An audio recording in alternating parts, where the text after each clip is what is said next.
लड़कियों ने principal Indian institute of skiing and mountaineering में शिरकत की। गुलमर्ग में कर्नल JSI ढिल्लों की रहनुमाई में तरबियत हासिल की गई। इस इक़दाम से करगिल की सयाहत को मजीद फ़रोग़ मिलेगा।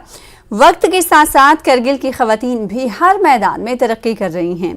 जिस तरह तीरंदाजी और आइस हॉकी में करगिल की लड़कियों ने एक मकाम बनाया है, उसी तरह ख़वातीन ने अब कोहे पैमाई में भी शमूलियत की है। करगिल के टूरिस्ट फैसिलिटेशन सेंटर में ख़वातीन ग्रुप की हौसला अफजाई की गई। इस मौके पर करगिल के डिप्टी कमिश्नर मेहमान खुसूसी रहे। उन्होंने नुनकुन की कोहे पैमाई को करगिल की सयाहत के लिए एक बहुत बड़ा प्रोजेक्ट करार देते हुए ख़वातीन की शिरकत पर मुबारकबाद दी। ढिल्लों साहब ने बड़ा काम किया है यहाँ पे, स्पेशली जो ISM गुलमर्ग उसको रिवाइव करने के लिए और करगिल में भी उसको एक ब्रांच खोलने के लिए मिनिस्टर साहब ने 2020 में शायद अनाउंस किया था और उसका अप्रूवल भी आया था लास्ट ईयर। बट 2 साल कोविड की वजह से उस पर कोई काम हो नहीं पाया है, बिकॉज यहाँ पे हमें एक ऑफिस स्पेस डेवलप करनी है उनके लिए और एक रेसिडेंशियल स्पेस, सो दैट यहाँ पे कुछ ट्रेनर्स आके रुक सके और यहाँ के लोगों को ट्रेनिंग दे सके। तो प्रोसेस में है हमारा, हम जल्दी से उसका अप्रूवल देंगे, उसका काम शुरू करेंगे सो दैट यहाँ पे एक ब्रांच इस्टेब्लिश हो, बिकॉज मिनिस्ट्री का ऑलरेडी अप्रूवल है बट इंफ्रास्ट्रक्चर हमें एडमिनिस्ट्रेशन को देना है यहाँ से। उसका काम हम जल्दी से शुरू करेंगे सो दैट यहाँ पे स्पेस भी बने और लोगों को एक एडवेंचर टूरिज्म के बारे में, माउंटेनियरिंग हो, स्कीइंग हो, उसके बारे में इन्फॉर्मेशन हो और उनके अच्छे से ट्रेनिंग हो पाए। तो जल्दी से उस पर काम शुरू हो जाएगा हमारा जो इंफ्रास्ट्रक्चर डेवलप करना है। लैंड अलॉटमेंट वाला मैं चेक करूँगा, बिकॉज मेरी नॉलेज में नहीं था। मेरी नॉलेज में था कि इंस्टीट्यूट एस्टैब्लिश करने के लिए हमें स्पेस प्रोवाइड करनी है, रेजिडेंशियल और ऑफिस स्पेस, वो वाला मेरी नॉलेज में, वो हम उस पर काम कर रहे हैं। लैंड वाला मैं चेक कर लूँगा और अगर लैंड अलॉटमेंट करनी है वो भी हम कर देंगे। फुटहोल्ड के लिए मैं बोल रहा हूँ, फुटहोल्ड में जो बट प्लाटो पे आपने देखा होगा एयरपोर्ट के पास में KD की बिल्डिंग है। हम सोच रहे थे एट प्रेजेंट, बिकॉज स्कीइंग का हमें मेन फोकस है विंटर्स में और लिंकी पास स्लोप बहुत अच्छा है स्कीइंग के लिए, तो पहले हम सोच रहे थे उसको ठीक से डेवलप करके रिपेयर मेंटेन करके वो हैंड ओवर करें फुटहोल्ड एस्टैब्लिश करने के लिए, और इसके बाद जो लैंड अलॉटमेंट के बाद में बाकी इंफ्रास्ट्रक्चर डेवलपमेंट का वो अलग से चलता रहेगा।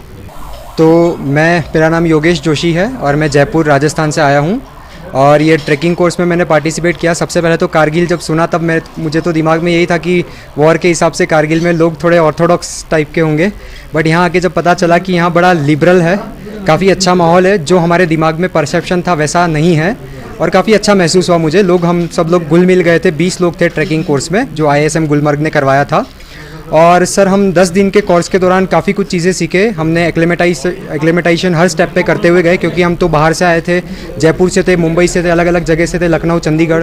तो हम हर स्टेप पे एक्लेमेटाइज करते हुए एडवांस बेस कैंप माउंट नून के 5000 मीटर के एल्टीट्यूड पर पहुँचे।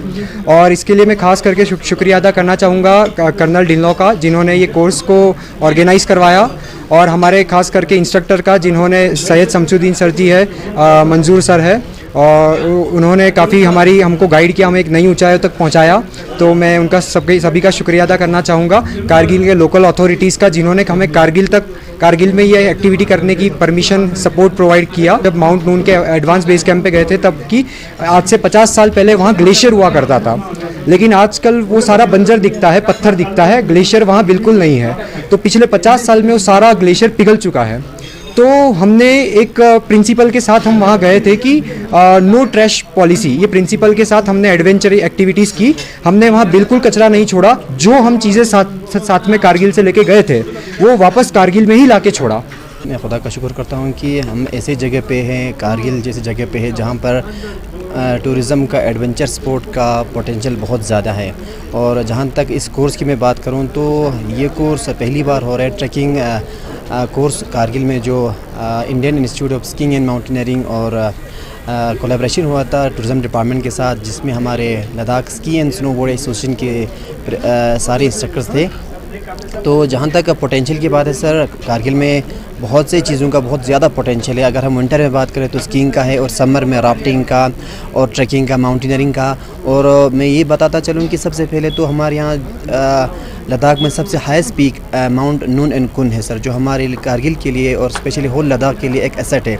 तो वहाँ पर हमने बच्चों को लेके गया था ट्रैकिंग एक्सपीडिशन के लिए, तो उनका बहुत अच्छा एक रोल रहा और एनर्जी लेवल बहुत हाई था। स्पेशली मैं कॉन्ग्रेचुलेट करना चाहूँगा हमारे जितने भी जो गर्ल्स है, उनका बहुत स्पिरिट हाई था, क्योंकि स्टार्टिंग में हमें लगा कि ये गर्ल्स है तो शायद नहीं चल पाएंगे, but with weight of 20 kgs उनका सारा रुकसैक, स्लीपिंग बैग, टेंट वगैरह लेके इतने हाइट पे जाना, इवन हम 5000 मीटर से ज़्यादा ऊपर गए थे सर।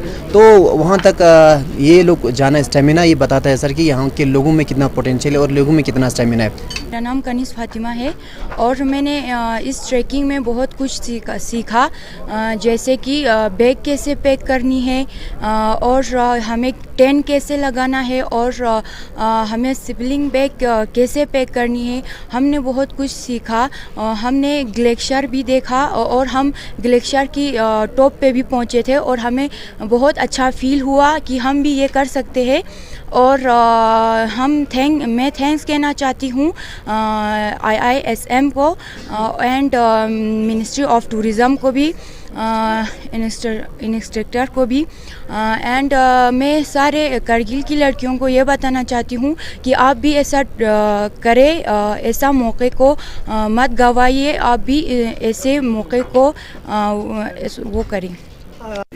ये बात कोई छुपी डपी नहीं है कि करगिल को हर तरीके से नज़रअंदाज किया गया है, चाहे वो जिस तरह हो, उस पर नहीं जाना चाहूँगा। आज एक ऐसी हालत है कि करगिल को ज़रूरत है एक्सप्लोर करने की। आप रीढ़ की हड्डी बनकर आए हैं, अल्हम्दुलिल्लाह बहुत अच्छा आप नीचे उठा रहे हैं, वरना करगिल को तो सिर्फ जंगी मैदान के तौर पे ही ये जाना जाता था, जबकि इतनी बड़ी अच्छी ये टूरिज़्म और मॉनिटरिंग का सपोर्ट है। और जिस तरह आपने एक टूटे फूटे गुलमर्ग को एक आज ये जन्नत बनाया टूरिज़्म के लिए, तो करगिल को लेके आप क्या ये व्यू लेके चल रहे हैं? आपका क्या मकसद है, इस पर क्या किस चीज़ की ज़रूरत है और क्या करना चाहिए? जनाब, जैसे आपने बताया कि कारगिल जो है एक ह्यूज माउंटेन रेंज के अंदर आता है और इसमें बहुत बड़ा एडवेंचर टूरिज़्म का स्कोप है। एंड मैं सिंस कारगिल में सर्व कर चुका हूँ और लगाव है कारगिल से, तो मेरा हमेशा यही जतन रहा है कि कारगिल के लिए कुछ किया जाए।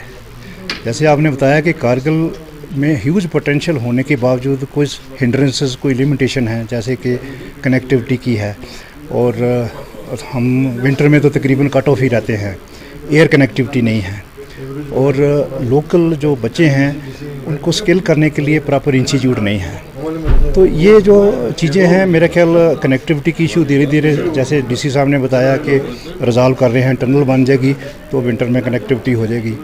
जब एयर कनेक्टिविटी हो जाएगी तो कारगिल में इतना टूरिस्ट आएगा कि हमारे को संभालना मुश्किल हो जाएगा। उसके लिए हमको तैयारी करनी पड़ेगी, कारगिल के जो अवाम हैं उनको तैयारी करनी पड़ेगी। तो वो तैयारी करने के लिए मैं सोचता हूँ कि इंस्टीट्यूट जो है वो स्किलिंग करेगी बच्चों को और बच्चों को इनेबल करेगी कि अलग अलग तरह की जो एडवेंचर एक्टिविटी है उसको सेफ़ एंड सस्टेनेबल तरीके से कंडक्ट कर सकें। और कारगिल तो इनफैक्ट इंडिया में आप जैसे बताया कि वार के तौर पे तो पहले से ही जाना जाता है, उसको भी हम टूरिज़्म में इनकैश कर सकते हैं। वार मेमोरियल है, बॉर्डर एरिया है, बॉर्डर एरिया को हम लोगों को टूरिस्ट को दिखा सकते हैं और बुद्धा के स्टैचूज़ हैं। तो इधर जब कनेक्टिविटी हो जाएगी तो ये अभी एक पास ऑन डेस्टिनेशन है, तो ये ऐसा डेस्टिनेशन बनना चाहिए जहाँ टूरिस्ट आके किसी एक्टिविटी में इंडल्ज करना चाहे।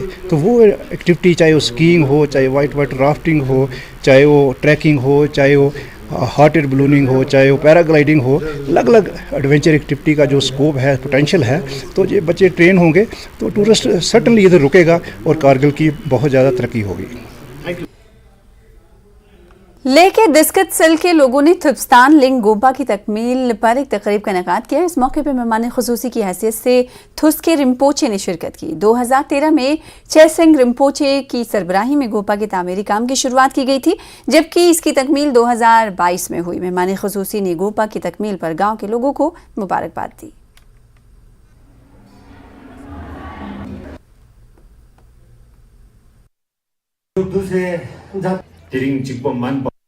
मेरा नाम नवाब रिजन है सर, मैं एक सर्जमैन हूँ। तो आप यहाँ के दिस्कत सेल के गोबा भी हैं? जी हाँ, मैं इस वक्त गोबा का भी काम कर रहा हूँ और कंस्ट्रक्शन कमेटी का मैं चेयरमैन हूँ, जो पिछले 9 साल से अभी तक चल रहा है सर। अच्छा सर, तो आज यहाँ पर दिस्कत सेल में ये दिस्कत सेल गोम्पा का पूरा बन के आज आप सेरेमनी मना रहे हो सेरेमनी, तो उसके बारे में थोड़ा बताइए। सर आपको ये बताता हूँ कि अभी इस साल सबसे पहले तो मैं इस गोम्पा के बारे में थोड़ा सा मैं आपको थोड़ा सा एक शॉर्ट ब्रीफ एक हिस्ट्री मैं बताना चाहता हूँ। तो सबसे पहले तो ये गोम्पा जो ना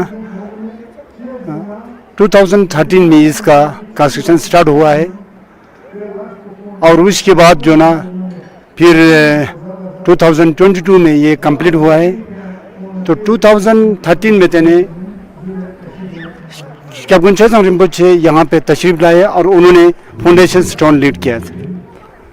तो रिम्पोचे स्कुंदू ने ये फरमाया कि आप कंस्ट्रक्शन को कंप्लीट रखिए, नहीं तो अगर ये कंस्ट्रक्शन ठीक तरीके से शुरू नहीं होता है तो ये जो ना थोड़ा ढीला पड़ जाता है और नहीं बनते। तो हम रिम्पोचे की तुगमुन